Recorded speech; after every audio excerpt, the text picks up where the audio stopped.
Welcome to Viewing and Reviewing, where I pull older movies off the shelf, watch them, and let you know if I believe they're worth your time to watch or not. I'm Bobby T, your online video store clerk, and I'll be searching through my VHS, DVD, and Blu Ray collections to find titles that I think may be interesting to review. In today's episode, I'll be reviewing year 2000's High Fidelity, directed by Stephen Frears and starring John Cusack, Jack Black, Todd Luiso, and Ivan Halli. Let me read you the Blu Ray cover. Join John Cusack and Jack Black in a comedy sure to make your all-time top 5 list. Experience all the laughter and the drama of High Fidelity on Blu Ray for the first time, complete with a new digital restoration. Rob Gordon's Cusack, semi-failing record store, isn't the only thing in his life that's floundering. When his longtime girlfriend walks out on him, Rob's needle skips the love groove and he's forced to examine his past romantic failures in his own unique way. Give High Fidelity a spin. It rocks on Blu Ray. Now I'm going to spoil the punchline here. I'm going to tell you this is one of my favorite guilty pleasure films.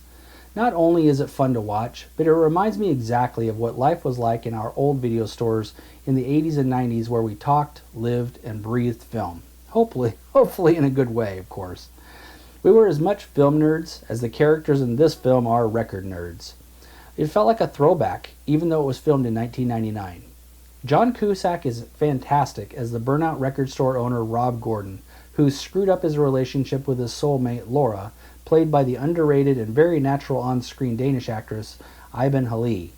Rob goes to work depressed every day to his Uber record snob store, populated by only the most hardcore patrons, as well as the hilarious lightning-fast wits of Jack Black and Todd Luiso. Although the main story revolves around the on-again, off-again love trials of Rob and Laura, it's the scenes at the record store with Cusack, Black, and Luiso that glue your eyes to the screen. Their top 5 conversations about literally anything seem so spontaneous and hilarious you're just waiting for the next thing they can dissect into nonsensical musical gibberish that's too good to miss. It's a music aficionado's wet dream, and worth every second of screen time. But one small gripe I'll say though is I found that on the Blu-ray and the DVD, one of the deleted scenes with Beverly D'Angelo that positively needs to be in the film. To delete it was criminal. It's funny, charming, and free to those of you with access to YouTube. Just search High Fidelity Beverly D'Angelo and you'll be rewarded, I promise. But make sure you do it after watching this film, otherwise it won't quite make sense. What also makes this film work so well are the guest cameos of several big-named actors and actresses. See if these names grab you.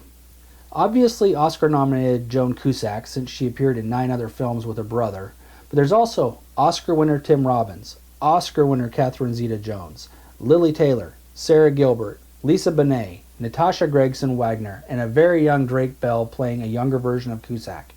Not to mention 2 other big names that ended up on the cutting room floor in Beverly D'Angelo and Harold Ramis, who plays John Cusack's father. I think what also makes this film work so well is the on-location shooting in and around the gritty and beautiful city of Chicago. So much of it looked like these characters could exist in real life, walking these neighborhoods and spouting their audiophile nonsense to anyone that would listen. But this film is also notorious for doing one of the cardinal sins of filmmaking that makes or breaks this film, based on your personal taste. Cusack breaks the 4th wall throughout the entire film, talking to the audience to keep us in the loop. Now sometimes this can be done to great effect, like in Ferris Bueller and Deadpool, and sometimes it can be overwhelmingly negative, like in Hardcore Henry. Just depends on your perspective. I believe that Cusack talking directly to me throughout made me feel part of Rob's chaotic world and his mindset at any given moment, and it made the film richer through the experience. But it's completely up to you if this helps with the story. So, my overall report card, it looks like this. Does it stand the test of time? The film, absolutely, A+. Even in today's society, these are people we all know. They may not be all that lovable sometimes, but walk into any trendy, or formerly trendy, mall shop, record store, or video store, you'll find the same people speaking the same nonsensical crap, and it's awesome. The story. This was based on a best-selling British book, and I have to give this an A. We've all been or seen Rob in our lives, both males and females. The top 5 heartbreaks is a universal theme, and Rob's tracking down his past flames and opening old wounds is eye-opening and hilarious. Throw in the record store loony bin, and Rob doesn't stand a chance of figuring life out until he matures a little and finally does the right thing by Laura. The cast, easy A+. I've already listed the cast. They're all perfect in their roles, especially the big four, worth every second of screen time across the board. Tim Robbins actually took his role specifically so he could get the wig he wore in the film and not much else. Seriously. The casting director deserves to cast every film in Hollywood.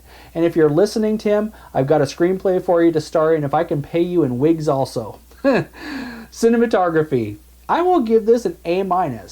Not because it's any less important to the film, and the choices of on-site shooting were spot on.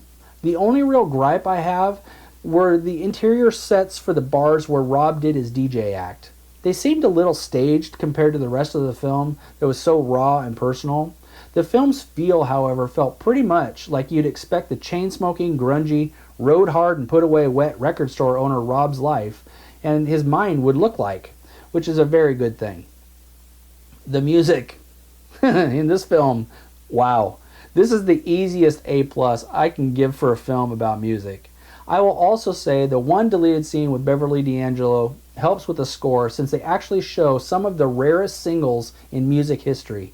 Yes, there will be very little Bach or Beethoven in a film about audiophiles that revere the Sex Pistols, Bruce Springsteen, and Palehead, but that's what gives this soundtrack such flavor. These are not your typical Kenny Loggins soundtracks from the 80s. This is more strange and terrific. So, based upon the above scores, I'm going to give this film an A rating. Again, you have to be open to the lead character breaking the fourth wall and talking to the audience, but that's what makes this special. We feel like we're part of Rob's heartache. We also get a chance to live vicariously through his experiences with this weird, awkward, eclectic group of people that make up a tiny part of the world, and we're better for it at the end of the film.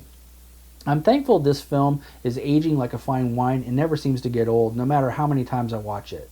I hope you'll like it as much as I do. So, here are a few other recommendations where actors break the fourth wall. Ferris Bueller's Day Off is the quintessential fourth wall breaker in chief.